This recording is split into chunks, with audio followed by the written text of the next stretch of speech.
दोस्तों आज के इस वीडियो में मैं एक ऐसे शख्सियत के बारे में बात करूंगी जिनके नज़्में सुनकर हम उदास होते हैं।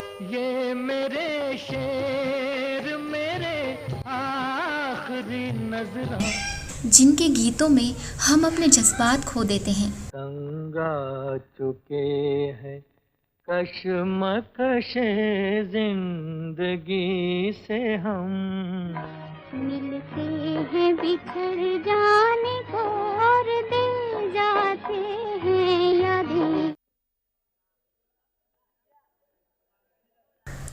25 अक्टूबर सन 1980 दिल का दौरा पड़ने की वजह से सिर्फ 59 साल की उम्र में साहिर लुधियानवी ने इस दुनिया को अलविदा कह दिया। साहिर के सच को टटोलते टटोलते मैं वहां आ गया जहां साहिर दफन है। इस कब्रगाह में मधुबाला, मोहम्मद रफ़ी और मजरूह सुल्तानपुरी जैसी कई नामी गिरामी हस्तियां दफन हैं। बेहतर कहने वाले तुमसे बेहतर सुनने वाले,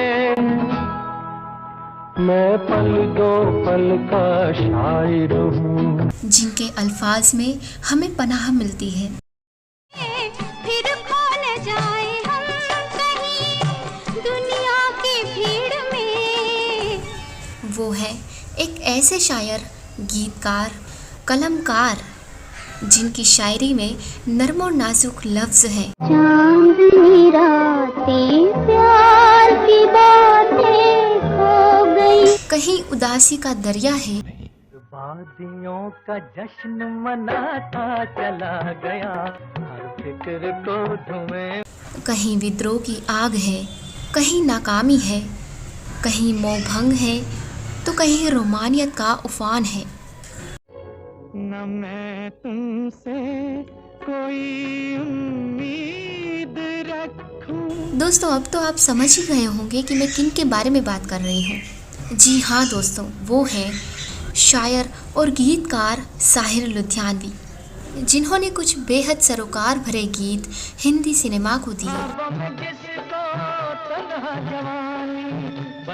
सन 1921 में लुधियाना के एक जागीरदार परिवार में जन्मे अब्दुल हई साहिर अपने माता पिता के बड़े लाडले थे, लेकिन बहुत जल्द ही ये लाडला बच्चा मुफलिसी के बवंडर में जा पहुंचा। जाए तो जाए कहाँ?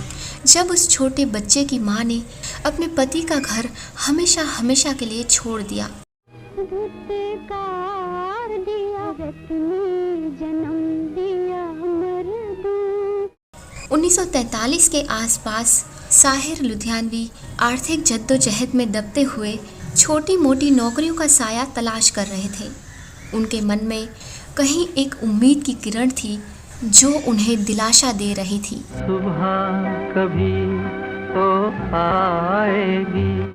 सन 1945 में बड़ी कठिनाइयों के बाद आई साहिर लुधियानवी की पहली किताब तल्फियाँ। जैसे ज़माने को इसी बात का इंतज़ार था, इस किताब के ज़रिए साहिर लुधियानवी उर्दू शायरी के चमकते सितारे बन गए। मुफलिसी का दौर ख़त्म हुआ और कुछ उर्दू अखबारों में उन्होंने संपादक का काम किया। सन 1949 में साहिर साहब मुंबई आए और उन्होंने कुछ समय तक फिल्मों में अतिरिक्त संवाद लेखक का काम किया, लेकिन एक शायर के रूप में मशहूर हो जाने की वजह से जल्द ही उन्हें फिल्मों में मौका मिला। पत्थर की मूरत से प्रसिद्ध निर्देशक महेश कौल ने उन्हें पहला मौका दिया। सन 1951 में प्रदर्शित फिल्म नौजवान में सचिन देव बर्मन ने साहिर लुधियानवी के गीतों को सुरों में ढाला। उनका पहला मशहूर गीत इसी फिल्म से था।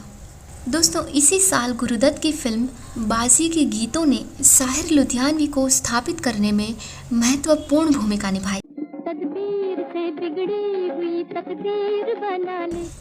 संगीतकार सचिन देव बर्मन के साथ साहिर लुधियानवी की बड़ी अच्छी ट्यूनिंग रही। फिल्म मुनीब जी अभी न चुभने पाए कभी मेरी। ये गीत सुनिए फिल्म घर नंबर 44। साहिर लुधियानवी के कदरदानों के लिए वे महज एक गीतकार नहीं, बल्कि वे एक ऐसे संवेदनशील रचनाकार हैं जिसके लिए लिखना अपने सरोकारों की डोरियों में शब्दों को पिरोने की तपस्या जैसी थी। जिस वक्त साहिर लुधियानवी उभर रहे थे, ज़माना फैज़, फ़िराक गोरखपुरी और मजाज जैसे शायरों की इबादत कर रहा था, लेकिन साहिर साहब के भीतर की तलखी और विद्रोह अलग अंदाज में सामने आया। कुदरत ने तो बख्शी थी हमें एक ही धर्म ने, कहीं भारत कहीं ईरान बना। खुद से भी जो खुद को छुपाए, क्या उनसे और वे आम जनता के शायर हो गए। फिल्म साधना का ये गीत, शाहिर लुधियानवी के गानों में एक तरफ प्रगतिशीलता थी तो दूसरी तरफ रोमांटिक गीतों के बारिश का अद्भुत संतुलन भी था। जो वादा किया वो निभाना पड़े। फिल्मों के लिए उन्होंने जो गीत लिखे, उनमें परिस्थितियों और भावों की दृष्टि से इतना वजन था कि वे साहित्य की ऊंचाई तक पहुंच गए। कभी कभी मेरे दिल में ऐसा लगता है मानो वे हर एक चरित्र में डूबकर नगमा निगारित करते हैं। दोस्तों, आइए कुछ गानों की झलक सुनते हैं। किसी पत्थर की मूरत से तो ये चांदनी फिर कहाँ। फिल्म शगुन, फिल्म गुमराह, फिल्म बहू बेगम। दोस्तों, न जाने ऐसे कितने गीत हैं जिनमें साहिर लुधियानवी ने शब्दों के जादू से बांधा है, ऐ मेरी ज़ोहरा जबी तुझे मालूम, जिन्हें सुनकर हम बार बार सम्मोहित हो जाते हैं। साहिर लुधियानवी के गीतों में झूठे रिवाजों और झूठी परंपराओं के खिलाफ आवाज़ है, तभी तो उन्होंने फिल्म चित्रलेखा में लिखा। दोस्तों, साहिर लुधियानवी एक अनमोल गीतकार थे। मेरे दिल में आज क्या है, जो दुनिया के जुल्मों से तंग आ चुके एक आम आदमी के मन में उम्मीदें जगाते थे। ये जिंदगी किसी मंजिल पे रुक नहीं, और आगे बढ़ने का हौसला देते थे। और गीतों के खजाने को समाहित करना सागर में मोती भिनने जैसा है। अभी ना जाओ छोड़कर। 25 अक्टूबर सन 1980 दिल का दौरा पड़ने की वजह से सिर्फ 59 साल की उम्र में साहिर लुधियानवी ने इस दुनिया को अलविदा कह दिया।